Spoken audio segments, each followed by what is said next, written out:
Se você puder se sentar, glórias a Deus, mais uma manhã na casa do Pai.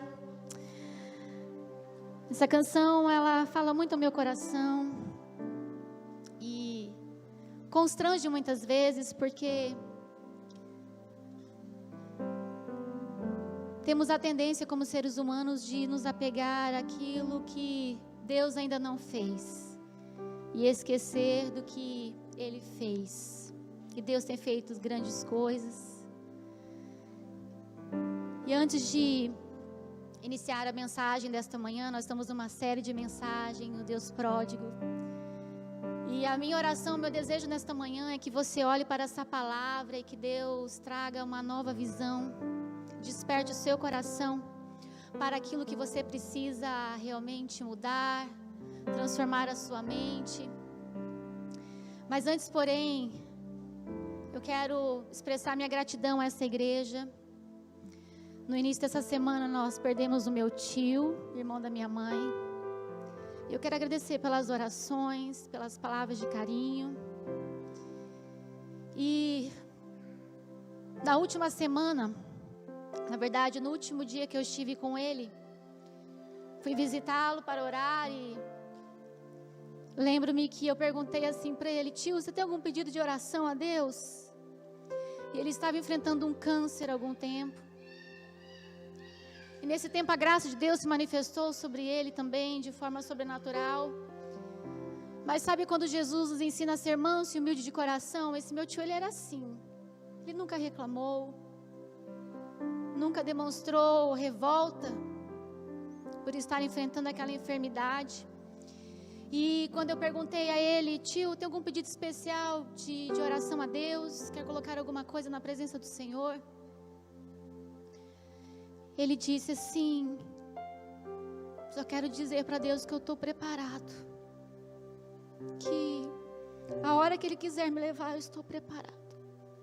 E eu disse a ele: tio, vamos orar para Deus te dar 10, 15, 20 anos de vida. Eu creio no Jeová Rafa, o Deus que cura, e Ele pode conceder essa realidade para o Senhor. E ele novamente virou para mim com lágrimas nos seus olhos e disse: eu estou preparado.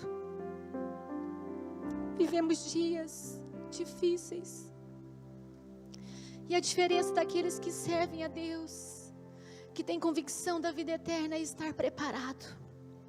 Por isso, o salmista diz: ainda que eu ande pelo vale da sombra da morte, eu não terei medo algum, porque Tu estás comigo, e a Tua vara e o Teu cajado me trazem conforto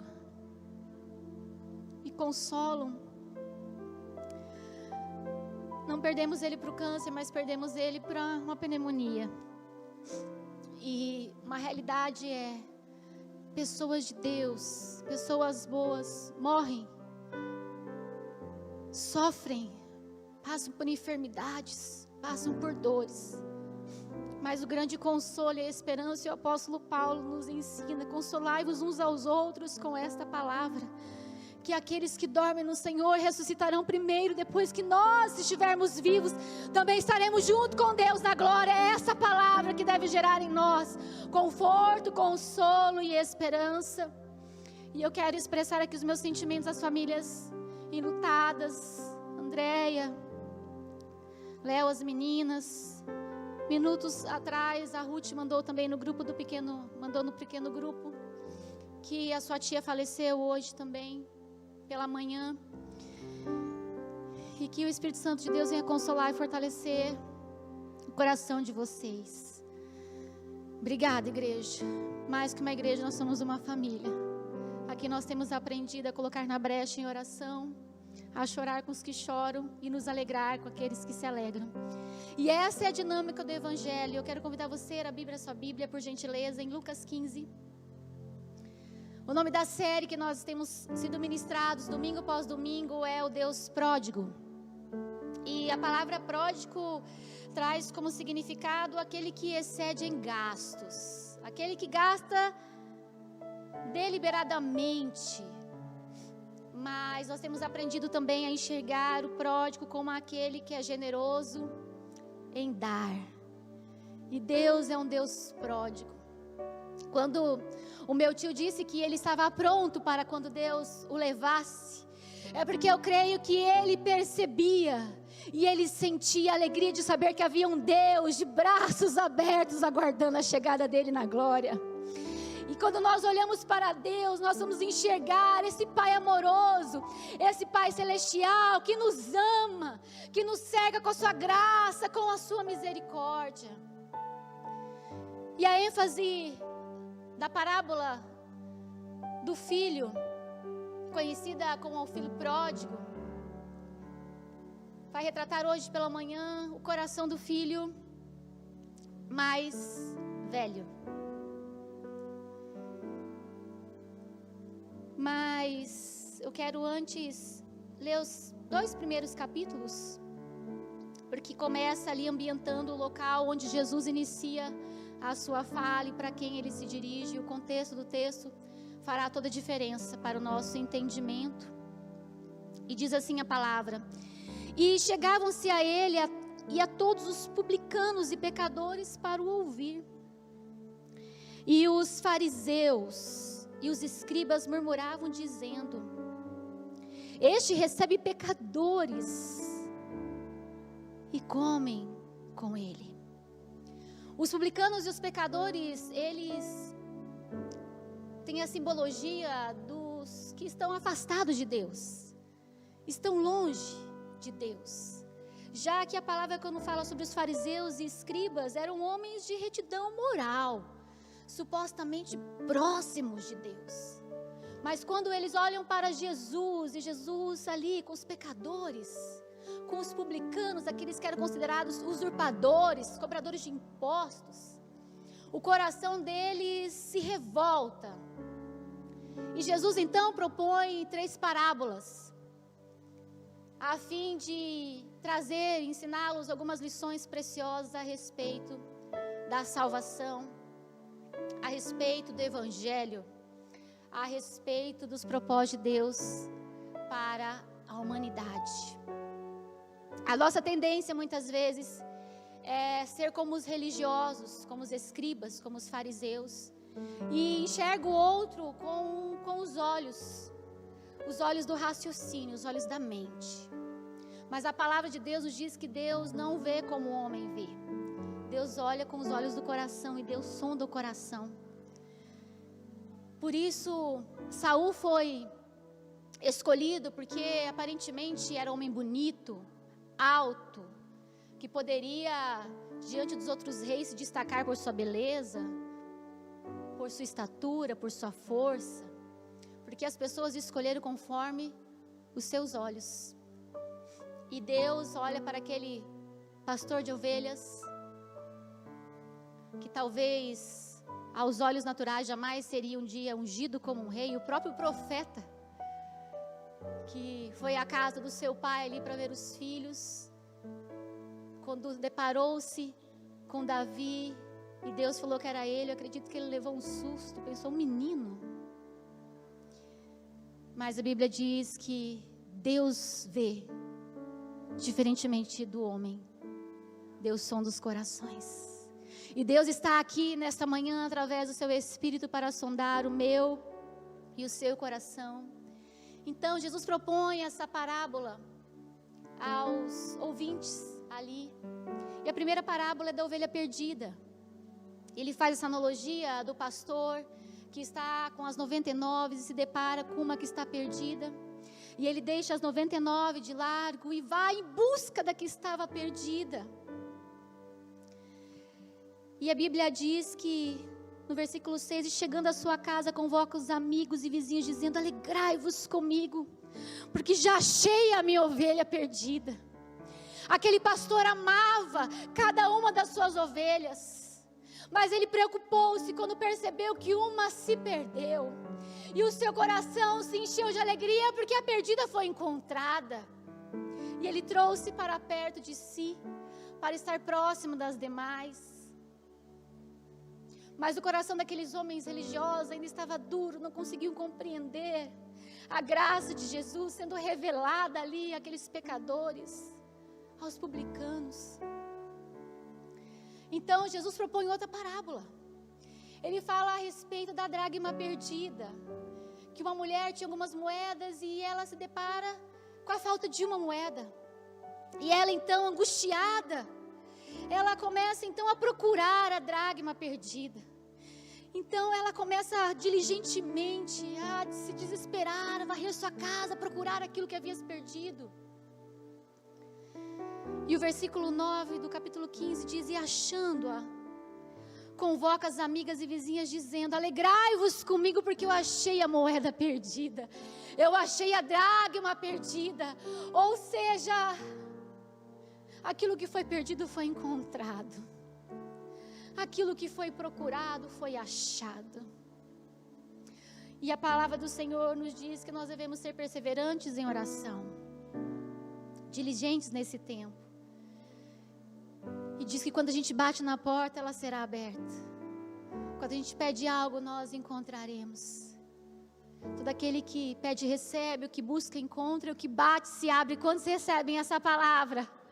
Aleluias! E nós somos aqueles que foram encontrados pelo Pai. Fomos achados. Essa parábola retrata, na verdade, a história não apenas de um filho, como ela é conhecida, mas ela inicia no versículo 11, dizendo assim: e disse...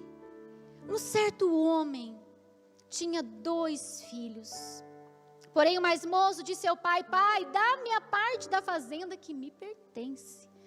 E ele repartiu por eles a fazenda. E poucos dias depois o filho mais novo, ajuntando tudo, partiu para uma terra distante. E ali desperdiçou a sua fazenda, os seus bens, vivendo dissolutamente. E havendo ele gastado tudo, houve naquela terra uma grande fome. E começou a padecer por necessidades, e foi-se, chegou um dos cidadãos daquela terra, o qual o mandou para os seus campos para apacentar os porcos.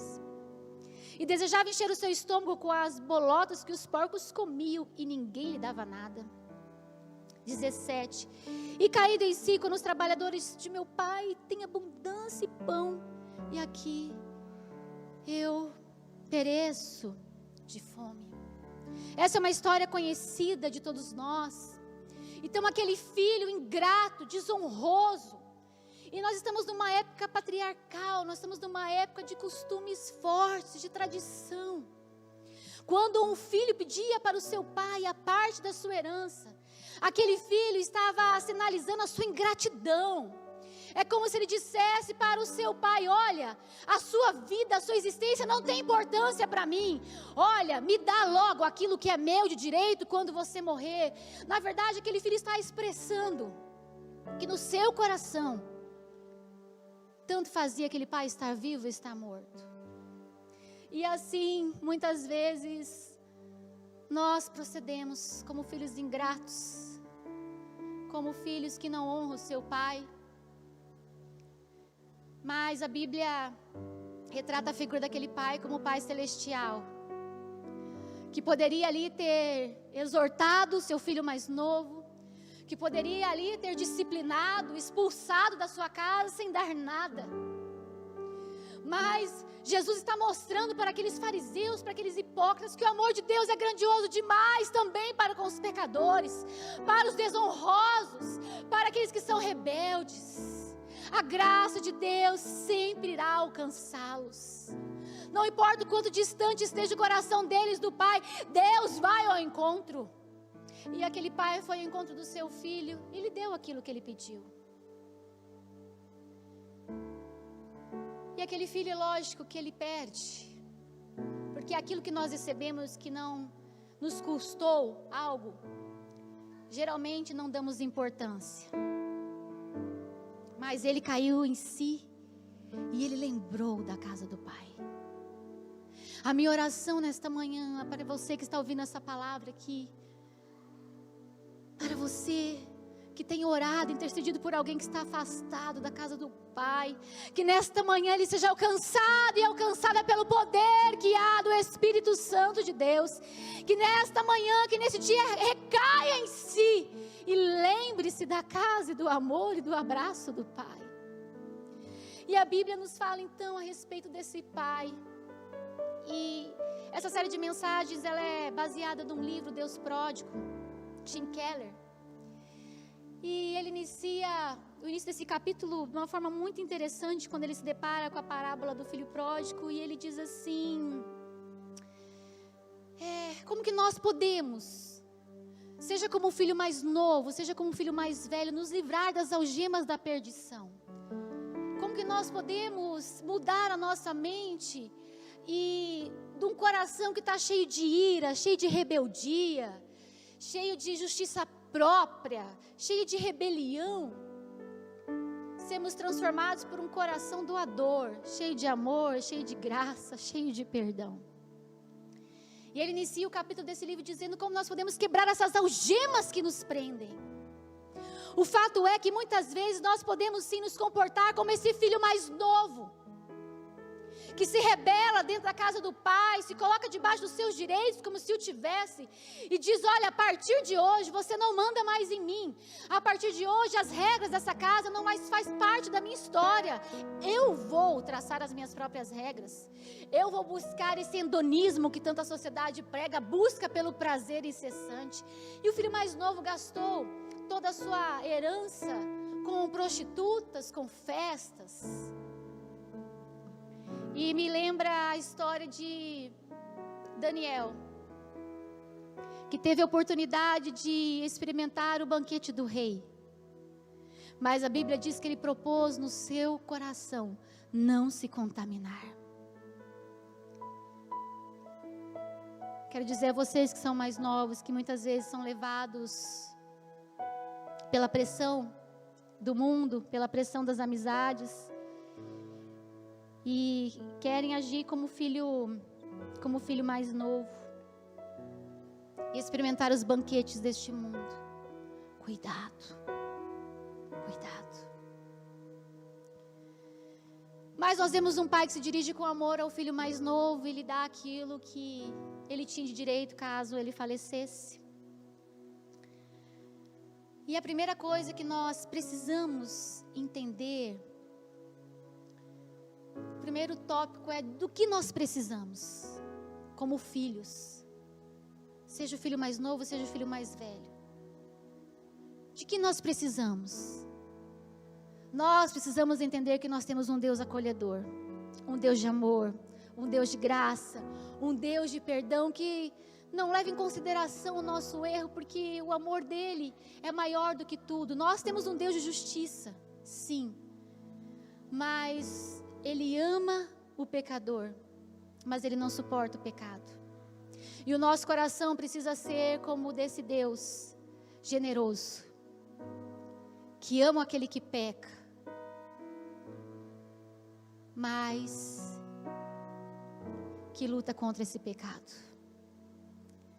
Mas o segundo ponto que o autor também traz em relação a essa parábola é que esse pai era esperançoso. E a Bíblia diz que num certo momento esse pai está na frente da sua casa e que de longe ele avista o filho mais novo. E aquele filho, durante a sua jornada, começa a se encher de argumentos. Ele diz: olha, quando eu chegar à frente do meu pai, eu vou dizer isso, isso, isso. Ou seja, eu vou escrever uma lista de transgressões daquilo que eu fiz, daquilo que eu pequei, dizer que eu não sou digno de ser chamado filho, mas me dê a oportunidade de ser recebido como um dos seus trabalhadores. Mas para surpresa daquele filho, não são os seus argumentos que convencem o coração do pai, não é o seu arrependimento em si, mas é a realidade, a alegria do seu retorno. O filho que estava perdido está voltando para a casa do pai, e esse pai está de braços abertos, e a Bíblia diz que ele vai ao encontro do filho. Versículo 20, e levantou-se para o seu pai, e quando ainda estava longe, viu seu pai, e se moveu de íntima compaixão. Correndo, lançou-lhe o pescoço e o beijou. E o pai lhe disse, e o filho lhe disse: pai, pequei contra os céus perante ti.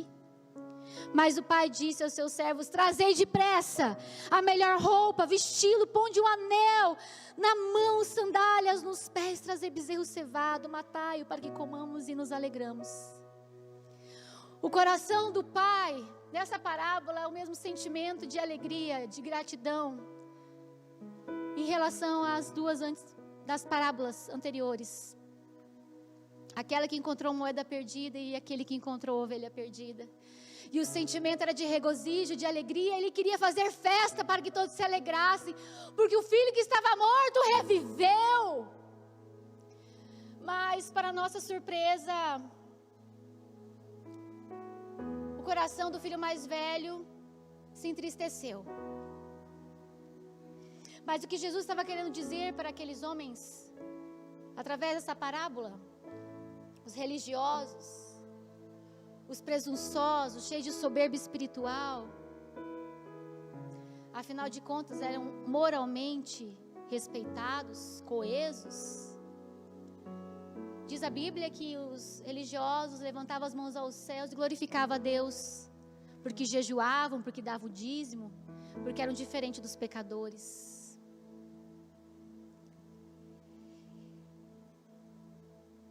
A religião deles era baseada no mérito, naquilo que eles faziam. E quando nós olhamos para essa parábola, a alegria do pai em receber o seu filho, o filho foi com a perspectiva de ser recebido como um empregado, como um servo, como escravo.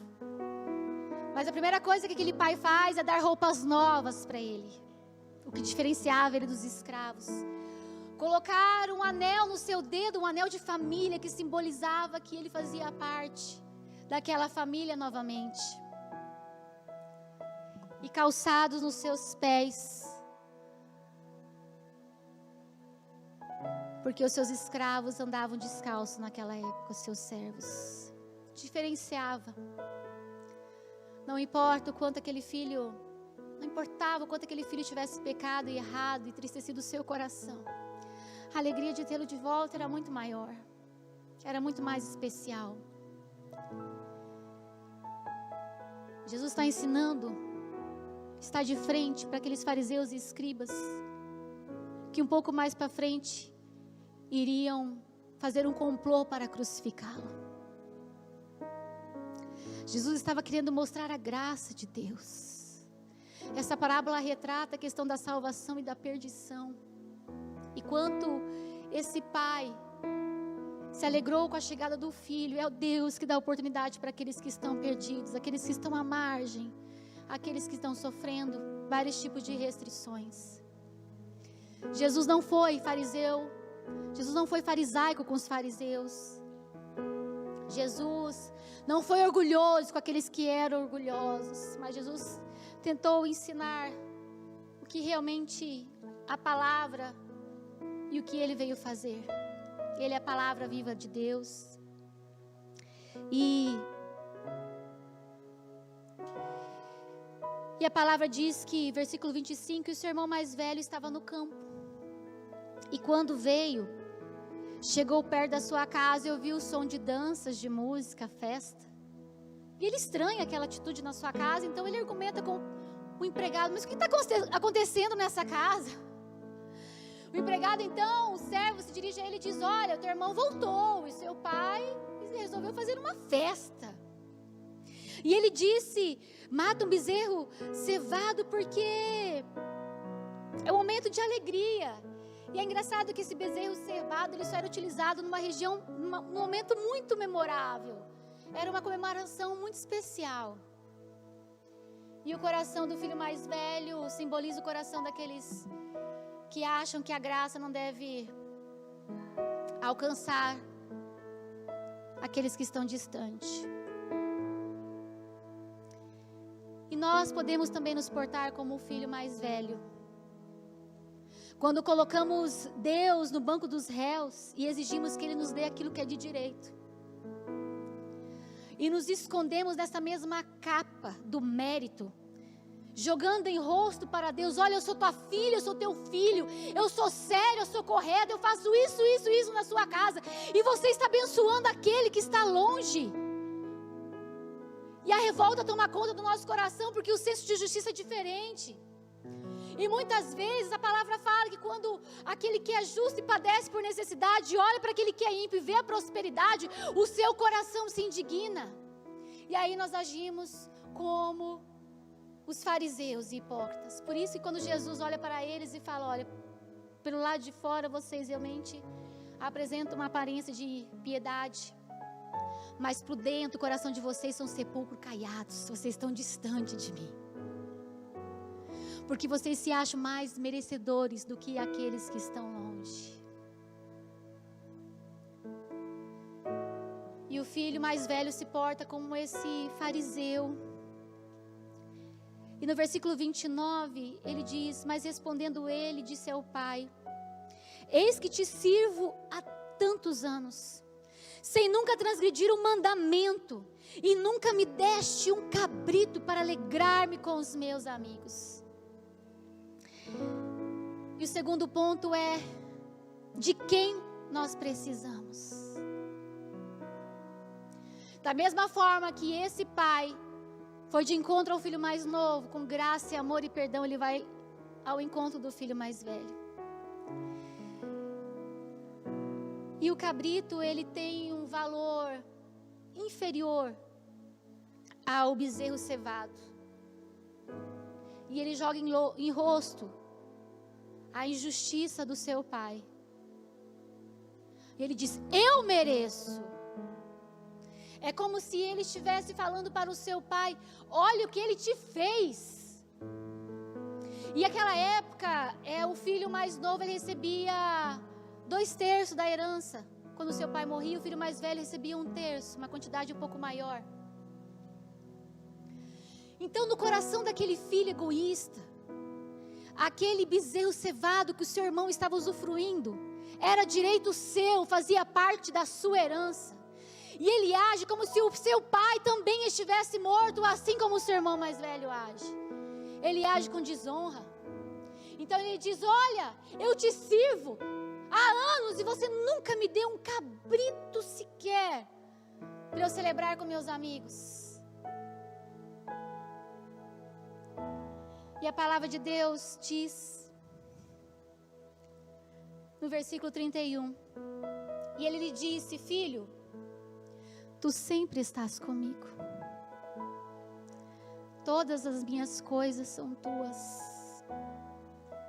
mas era justo nos alegrarmos e nos regozijarmos, porque o teu irmão estava morto e reviveu, tinha se perdido e foi achado.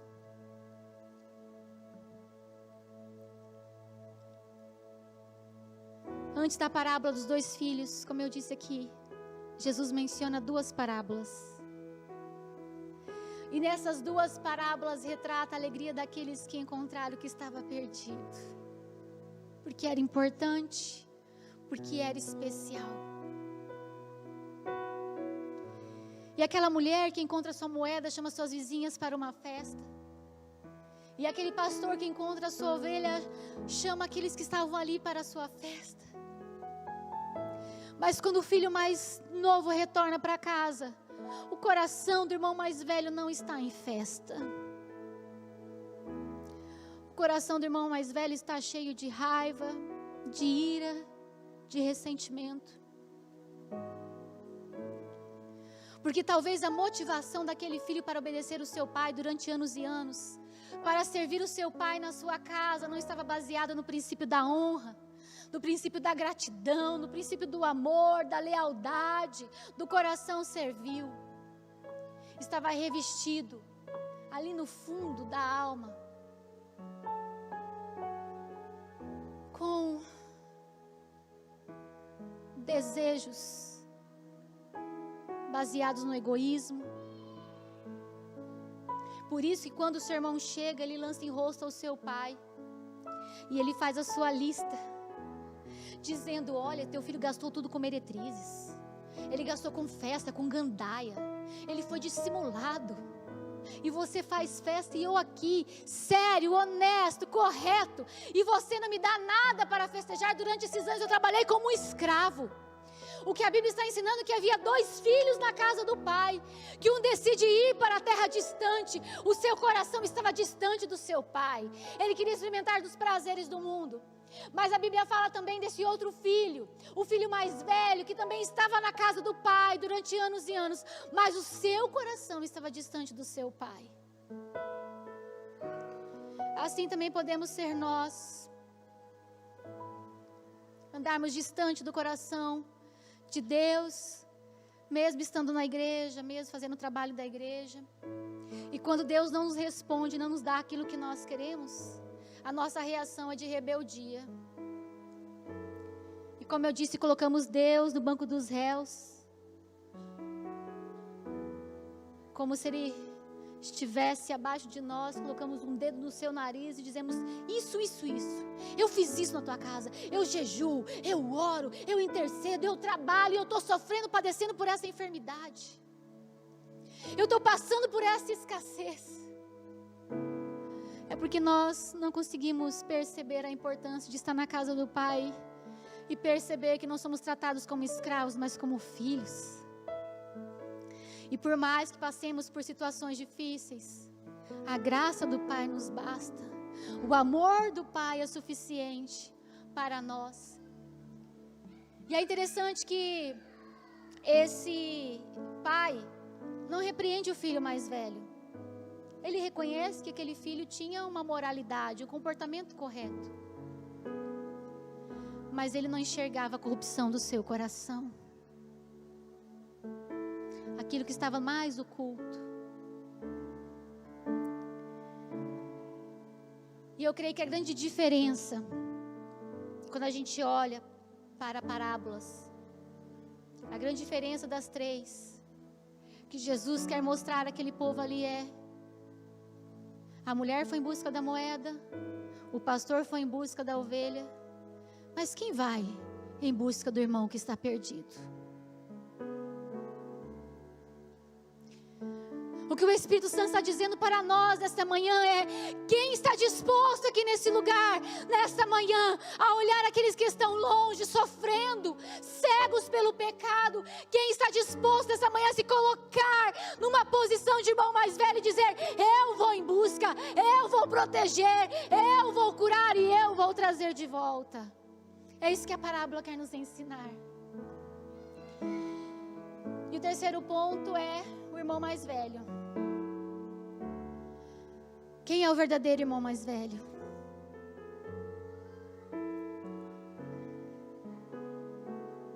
No Antigo Testamento, Jesus retrata 2 irmãos, Caim e Abel. E a corrupção do coração mais velho invadiu a sua alma. Porque Deus olhou para os 2 ali e percebeu a forma como cada um ofertou a Deus. Não é a quantidade, mas é a intensidade do coração. Por isso nós falamos sempre sobre oferta, que é cada um propõe no seu coração aquilo que vai dar e dê com liberalidade, porque Deus ama aquele que dá com alegria. Então são sacrifícios iguais, mas a oferta é diferente. E naquele diálogo do irmão mais velho com Deus, ele pergunta: por acaso eu sou guardião do meu irmão? E Deus vira para ele e diz: sim. Quando José é lançado no poço, e os seus irmãos ali começam a articular a sua morte, é Rúben, o irmão mais velho, que é despertado com esse senso de proteção. Ele diz: não, nós não vamos matar. Podemos até deixar aqui, mas nós não vamos matar. Porque ele sabia que a sua responsabilidade, irmão mais velho, era de proteger o seu irmão. Quando Moisés é colocado no cesto para ser encaminhado para a filha de Faraó, a Bíblia fala que a sua irmã o seguia de largo pelo rio. Porque ela tinha a responsabilidade de cuidar do mais novo. Eu e você temos a responsabilidade de ir em busca do irmão mais novo. Vivemos dias difíceis. E a pandemia, ela só tem despertado ainda mais aquilo que estava ali no baú das emoções das pessoas. E quantas famílias sofrendo divórcio, separação, desentendimento, problemas em tantas áreas da vida. E eu e você fomos chamados para ser ministros da reconciliação. E recai sobre mim e sobre você essa responsabilidade. Porque Jesus é o nosso irmão mais velho. Para aquele pai receber o filho de volta, necessariamente ele não seria prejudicado em algo. Mas para o filho mais velho, custaria algo para ele. Abrir mão daquilo que ele entendia como seu direito. Como eu disse, talvez o seu coração estivesse apego às coisas materiais, porque seu pai não havia morrido ainda, e aquilo que ficou pertencia ao seu pai. Se ele morresse, o seu pai poderia novamente fazer ali a divisão dos bens e ele ser prejudicado. O fato é que o pai representa a misericórdia e a graça de Deus. E Jesus nos ensina nessa parábola que ele foi enviado pelo Pai para que nós nos tornássemos filhos de Deus, para que nós nos tornássemos pertencentes à família de Deus.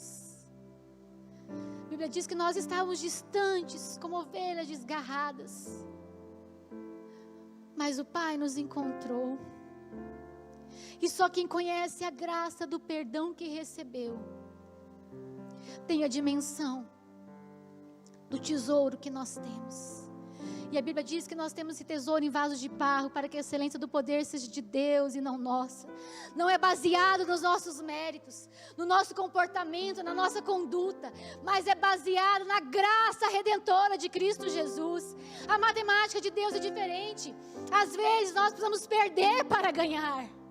E aquele irmão mais velho precisava entender que naquele momento ele tinha que perder o seu senso de justiça e se alegrar pelo retorno do seu irmão mais novo.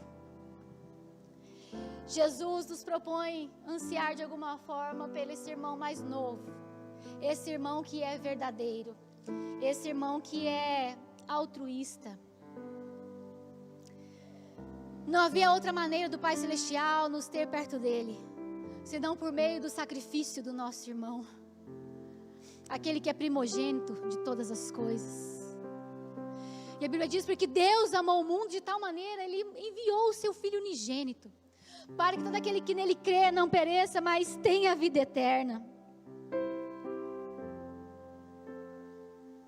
Ali naquela cruz, Jesus foi despido das suas vestes,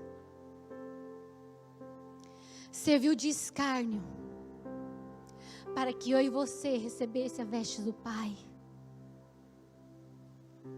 Ali Jesus tomou do cálice da dor, da vergonha, do peso do pecado, para que eu e você tomássemos o cálice da alegria do Pai. E a Bíblia diz que Ele se alegrou pelo fruto do seu penoso trabalho. O coração de Jesus foi um coração de graça, um coração de amor, um coração de compaixão. E nós precisamos ser impactados por esse coração, cheio de solidariedade, cheio de altruísmo, cheio de perdão. O autor começa esse estudo perguntando como nós podemos quebrar as algemas que nos prendem, que nos impedem de reagir como Jesus reagiria. E ele traz a reflexão de como nós podemos mudar a nossa mente do egoísmo, do medo, da revolta, da rebeldia, para uma mente cheia de graça, cheia de amor e cheia de perdão. O hipócrita, o religioso, ele se gaba dos seus dons.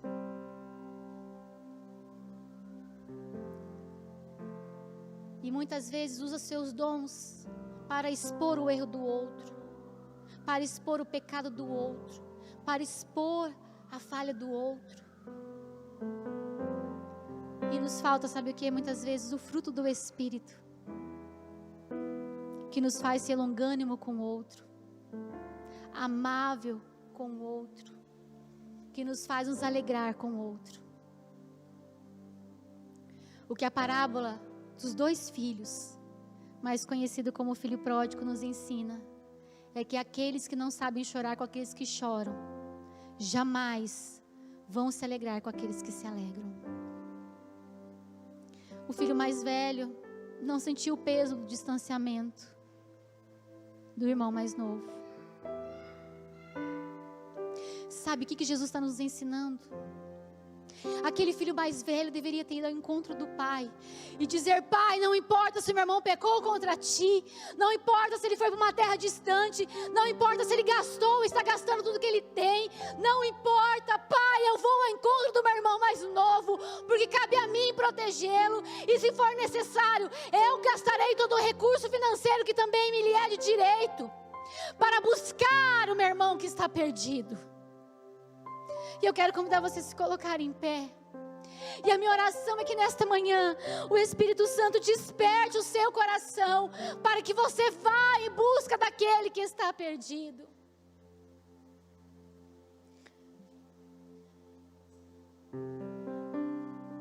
O amor cria caminhos aonde não há.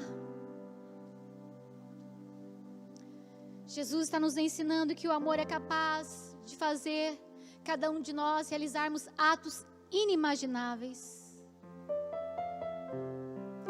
E o Espírito Santo nos diz nesta manhã: reconheça seus erros, perca algumas batalhas, mas ganhe o amor. Quantas famílias bombardeadas porque não conseguem reconhecer os seus erros, não são humildes o suficiente para pedir perdão àquele que feriu.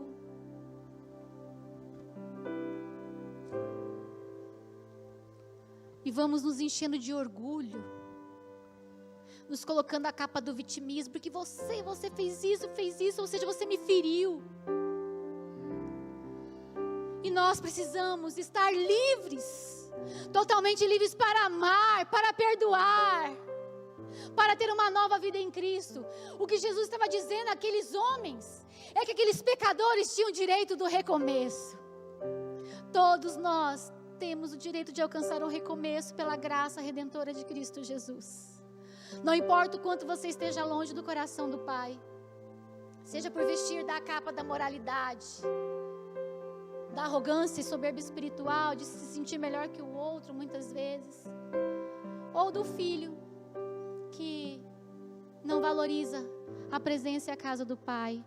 A linha é tênue, mas Jesus nos dá um belíssimo exemplo: a arte de amar. Eu queria que você, se puder, colocasse a mão no seu coração por uns minutos e fizesse uma reflexão diante de Deus. O quão perto você está do coração do Pai. Peça para Ele te colocar, trazer na sua mente.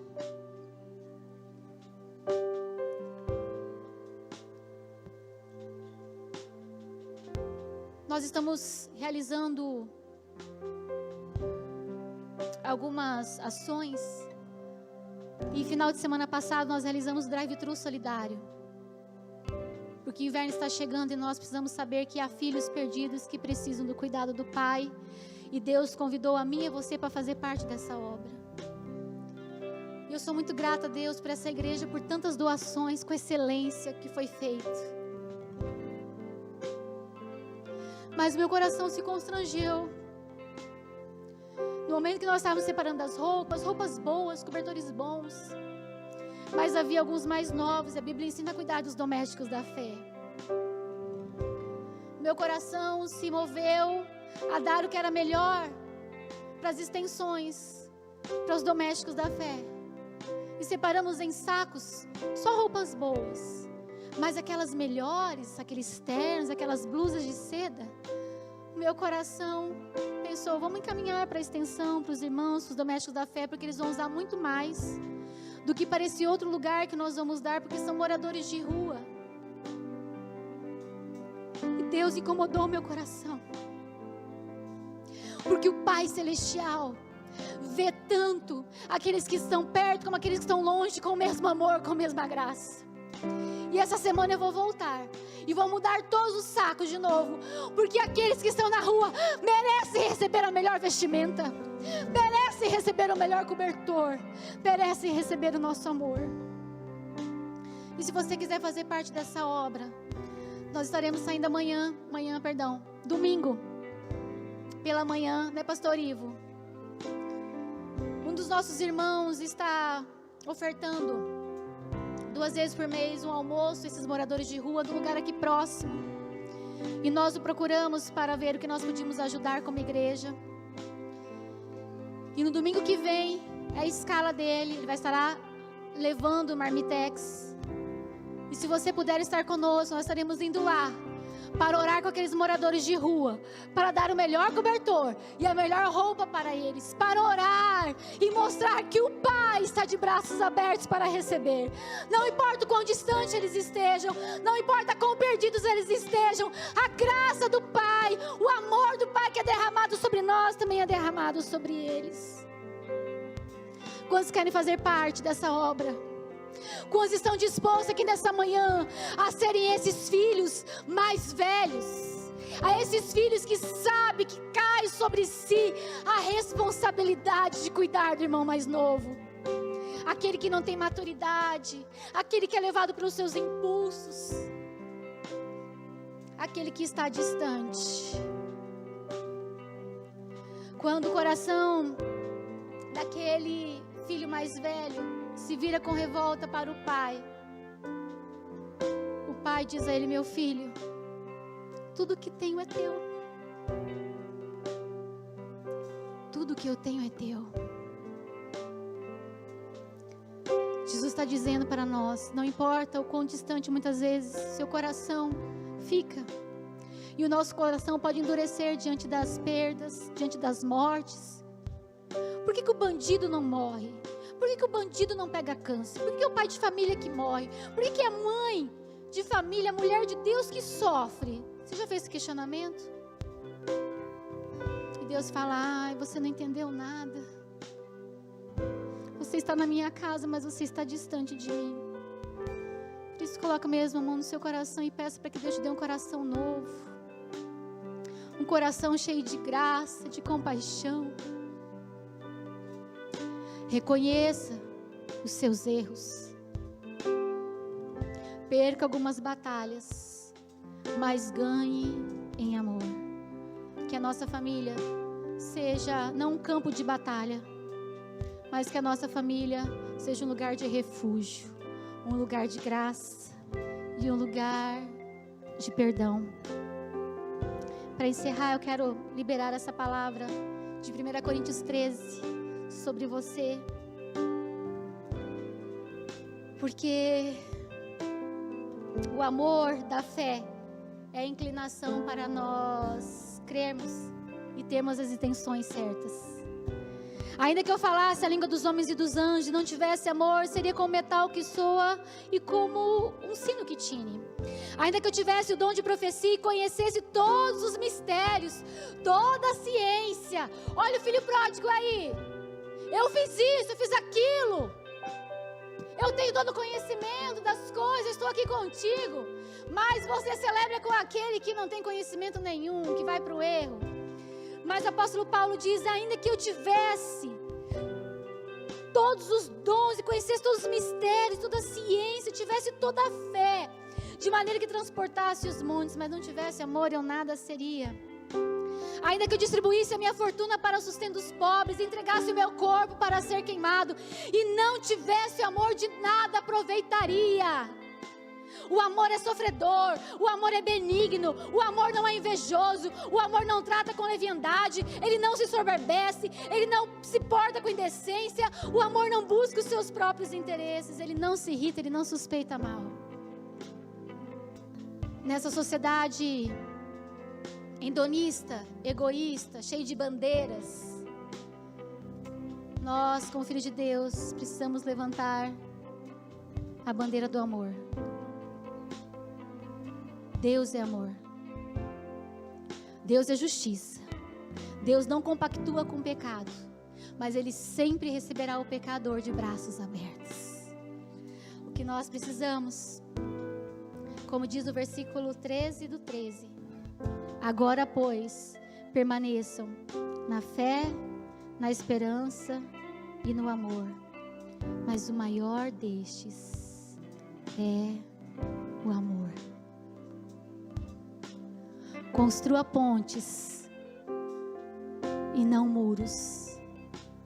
Vá em busca daquele que está perdido. Perdoe aquele que te feriu, aquele que te machucou, e derrame sobre ele o mesmo amor, a mesma graça, o mesmo perdão que você recebe de Deus diariamente. A oração do Pai Nosso, Jesus clama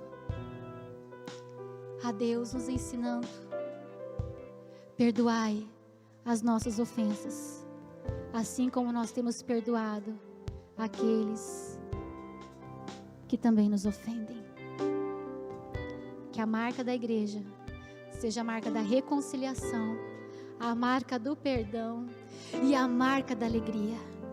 Precisamos nos alegrar com aqueles que se alegram. É tempo de chorar com os que choram, mas é tempo também de nós nos alegrarmos com aqueles que se alegram. Eu perdi um primo por Covid, 42 anos. Mas eu celebro de saber que os meus irmãos venceram o Covid. Eu glorifico a Deus. Cheguei ali, o casal falando para mim: pastor, a gente pegou o corona. Falei: glórias a Deus que vocês estão vivos. Igreja, não permita que o seu coração seja seduzido pelo coração do irmão mais novo. Inveja, ira, raiva, achando que você é mais merecedor do que o irmão mais novo. Mas que o seu coração seja cheio de graça e de amor.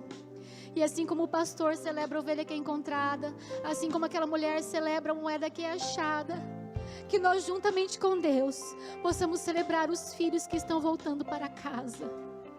Você pode levantar as suas mãos aos céus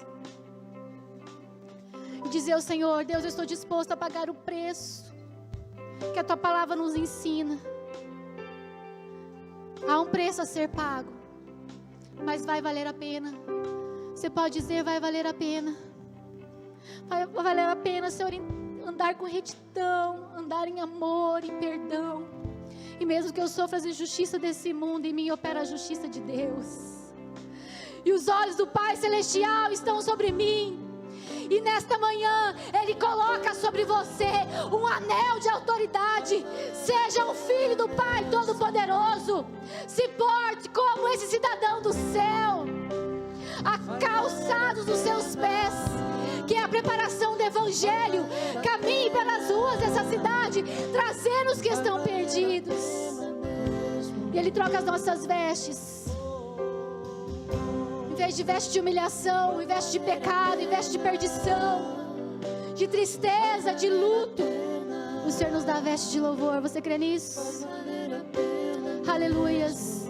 Obrigada, Senhor. Aleluias.